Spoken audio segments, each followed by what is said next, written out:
మోకాల నొప్పులకు ఎటువంటి సర్జరీ లేకుండా ఎపియాన్ పెయిన్ క్లినిక్ అందిస్తున్న అత్యాధునిక చికిత్స. మీరు ఓడిపోవాలి కదా. అంటే మాది ఇంకా మెజార్టీ ఎక్కువ వచ్చింది కదా. అవునా? మా వాల్మీకిలో చాలా మంది మా వాల్మీకిలని ఎక్కువ మెజార్టీ తెచ్చిన దానికే తక్కువ మెజార్టీతో మనం గెలిచినాం. ఇంకా ఎక్కువ మనకి 50,000 మెజార్టీ వచ్చినవచ్చు మాకి. వాళ్ళు ట్యాంపరింగ్ కాదు దాటుకొని మేము గెలిచి వాళ్ళ ట్యాంపరింగ్ దాటి గెలిచినాం అనుకోవచ్చు కదా. చాలా మేధావులు అయిపోయారు మీరు. ఓకే, ఎమ్మెల్యేగా గెలిచారు.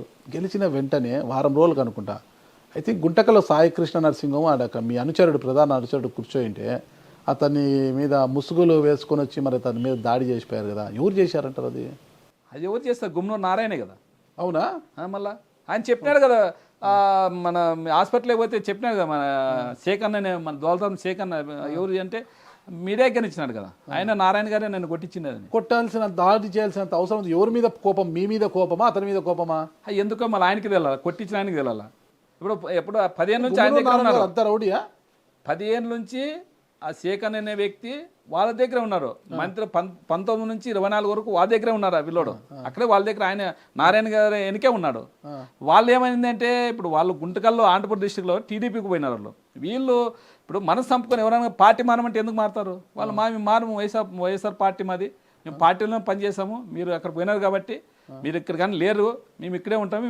దాంట్లో వచ్చి మాకు శేఖర్ అనే వాళ్ళు మా బంధువు, మా అక్క కొడుకు, మా అక్క మరిది కొడుకు, మా అక్కని ఇచ్చినాము. అక్కడ శేఖర్ అనే వాళ్ళు పెద్ద మా అక్కే ఇచ్చినారు. మా మామకు వచ్చిందనే విధంగా మనకు పని చేసినారు.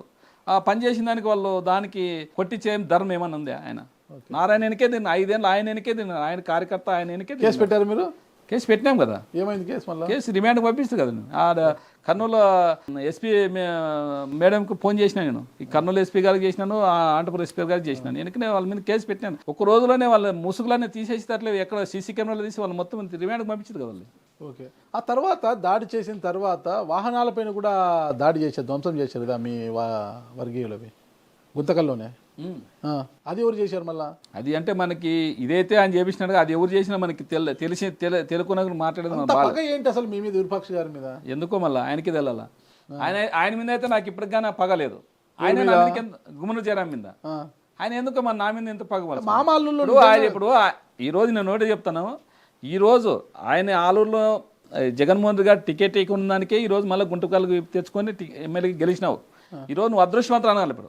ఎందుకంటే నువ్వు ఇక్కడ ఉంటే నువ్వు కానీ ఓడిపోతుంటివి, నువ్వు కానీ ప్రతి ఊనే ఉంటుంటివి. మీ మామ టీడీపీ నుంచి పోటీ చేస్తుంటే మీరు గెలిచేవారా? ఖచ్చితంగా గెలుస్తాం. ఎలా గెలుస్తారు? ఆయన అసలు 3వసారి గెలిచారు.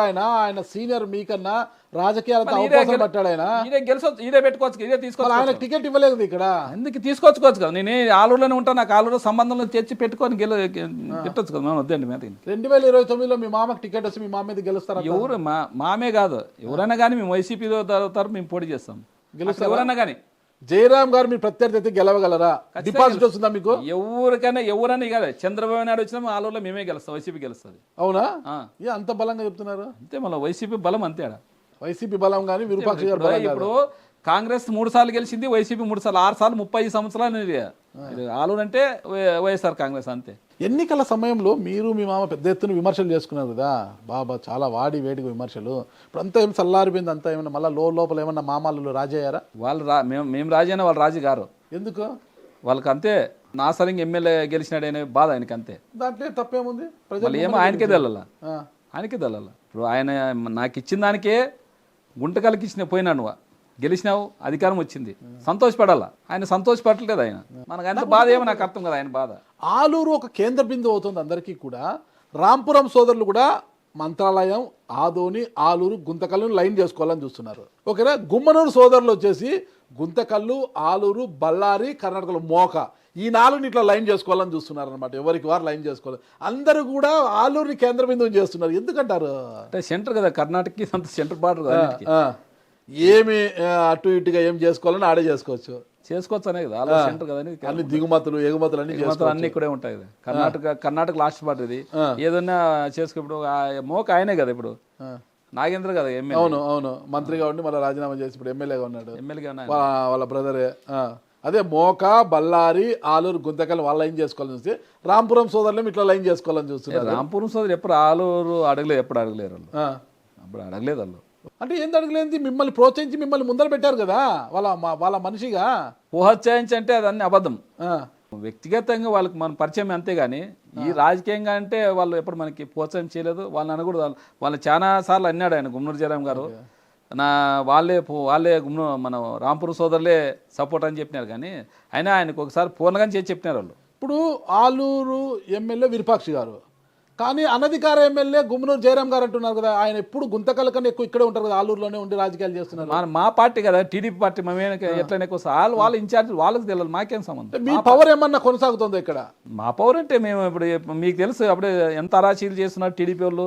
పవర్ సాగనిస్తారు, మమ్మల్ని సాగనిస్తారు. అప్పుడు చూస్తున్నారు మీరు. కానీ రాష్ట్రంలో 170 నా కాన్స్టిట్యూన్సీలోని ఎంత వివత్సం చేస్తున్నారు, ఎంత అలజడి చేస్తున్నారు, ఎంత ఇబ్బంది పెడుతున్నారు. మీరేం బీభత్సం చేయడం లేదా? ఎవరు అధికారంలో ఉన్నోళ్ళు అంత బీభత్సం చేస్తే పట్టుమని 15 మందిలో 11 మంది ఎమ్మెల్యేలు ఉన్న మీరు ఈ ఏరియాలో మీరు ఒకటే ఎమ్మెల్యే అడిగితే బాలనాగర్ గారు, మీరు పోయి గాలిమరాలు దాని వాళ్ళ మీద 3 కేంద్రాల మీద దాడులు చేసి విచ్చలవిడి చేసి దౌర్జన్యాలు చేసి అబద్ధం. అధికార పార్టీ వాళ్ళు చేస్తే ప్రతిపక్షంలో మీరు చేసి వాళ్ళు చేయరా? అది అబద్ధం. అది టీవీలు మొత్తం పేపర్లు అంతా ప్రతిపక్షంలో కేసులు కూడా పెట్టారు కాదు, ప్రతిపక్షంలో రిమాండ్ పంపించారు కదా. మేము చేసింది ఒకటి ఏం చేసినాము, మా వాళ్ళు అక్కడ గాలిమర్లోన కొన్ని ఉద్యోగాలు ఉన్నాయి, నువ్వు ఎమ్మెల్యే కదా, నువ్వు కానీ మాకి కొంతమందికి ఇప్పండి, వాళ్ళకు 20 మంది ఉంటే మాకు 5 మంది కానీ రావాలన్నా అడిగినారు. అడిగితే నేను కానీ వాళ్ళని ఏజెంట్ని ఫోన్ చేసి అడిగినాను, అన్న కొద్ది రాండి మా వాళ్ళని కానీ కొంతమంది చేర్చుకోండి, దాంట్లోకి ఉన్నాయి కదా గాలిమర్లో మనం ఉన్నాయి కదా చేసుకోవడం అని చెప్పినాను. లేదు వాళ్ళు ఏమన్నారంటే లేదు వచ్చే ప్రసక్తి లేదు, మా ఇది ఎవరు కాదు ఈ కంపెనీ, గుమ్మనూరు జయరాం కంపెనీ అన్నారు ఆయన. గుమ్మనూరు జయరాం కంపెనీ అంటే సర్లే గుమ్మనూరు జయరాం కంపెనీ కానీ లేని మా వాళ్ళు ఏం చేసి మా కార్యకర్తలు ఏం చేసినారంటే ఒకసారిలే మీరు చెప్తే మా ఎమ్మెల్యే చెప్తే పిలిచినారు రారా అని వాళ్ళు పోయి ఆఫీస్కి తాళాలు వేసినారు అంతే.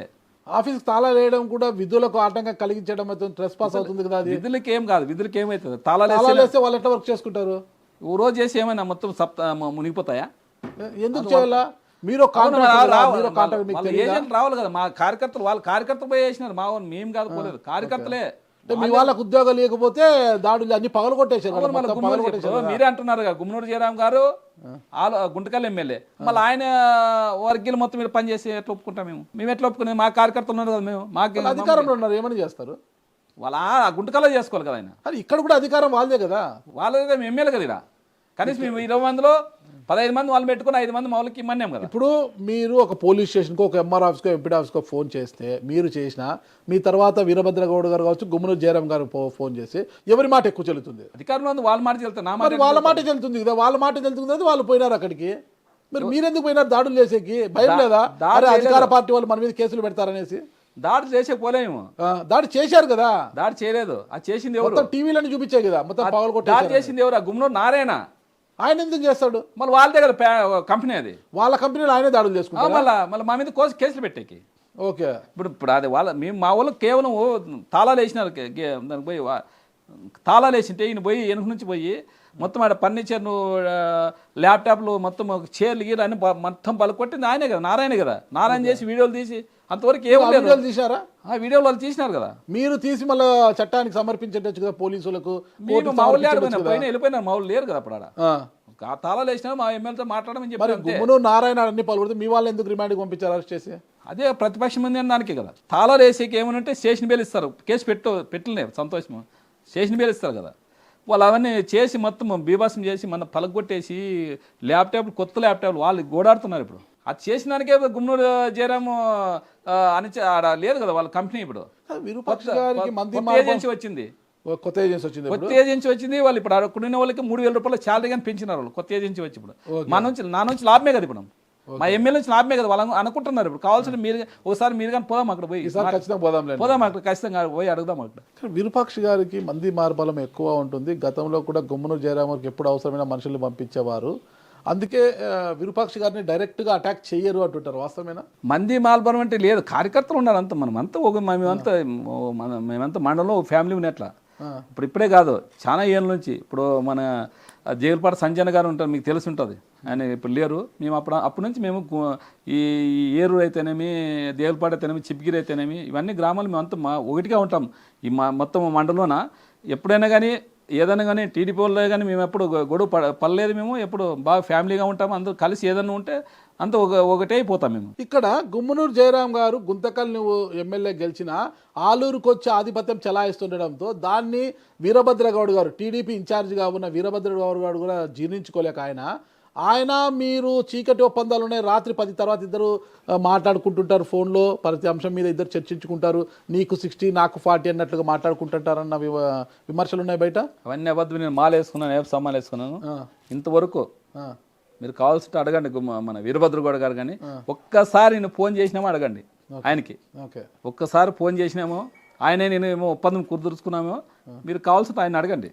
మన ఒప్పందం అవసరం లేదు. నేను ఏమన్నా ఉన్నా మా ఆలూరు అభివృద్ధి చెందాలనే విధంగా మేము అంటున్నాం. కానీ ఇప్పుడు ఎన్ఆర్జీఎస్ ఫండ్ వచ్చింది, దానికి తీర్మానం వెళ్ళాలంటే మా సర్పంచ్లు మొత్తం మా సర్పంచ్లు ఉన్నారు, మా ఎంపీపీలు ఉన్నారు. మనకి ఎవరైతేనే ఎవరు చేసినా మనకి మీరు తీర్మానాలు ఇవ్వండి. మనకి ఏదైనా ఆలూరు డెవలప్మెంట్ కావాలనేది నా ధ్యేయం. నేను పోయింది కానీ ఎలక్షన్లో ఎన్నికల్లో పోయి నేను చెప్పింది కానీ ఒకటే చెప్పినాను, రోడ్లు నీళ్ళు లేపిస్తాను.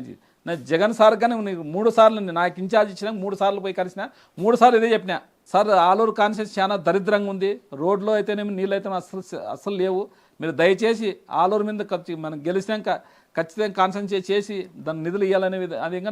3 సార్లు గెలిచాడు కదా, అంత దరిద్రంగా ఉందని ఎలా మాట్లాడారు ఆ పదం మీరు? నా వెహికల్ వస్తున్నావా ఏ మండలానికన్నా పోదాం, ఏదైనా ఒక రోడ్డు ఉందని చూపి నాకు. ఆయన మంత్రి కదా, 5 ఏళ్ళు మంత్రిగా చేసిన కదా, మేము తీసుకొని పోతాం ఏ మండలానికన్నా. Development care of Gummanur Jayaram garu అంటారు. వాళ్ళు డెవలప్మెంట్ అయినారు అంతే తప్ప వాళ్ళ ఫ్యామిలీ వాళ్ళ అన్నదమ్ములు డెవలప్మెంట్ అయినారు కానీ వాళ్ళు ఎవరు డెవలప్మెంట్ చేసిందే ఎవరు చేయలేదు.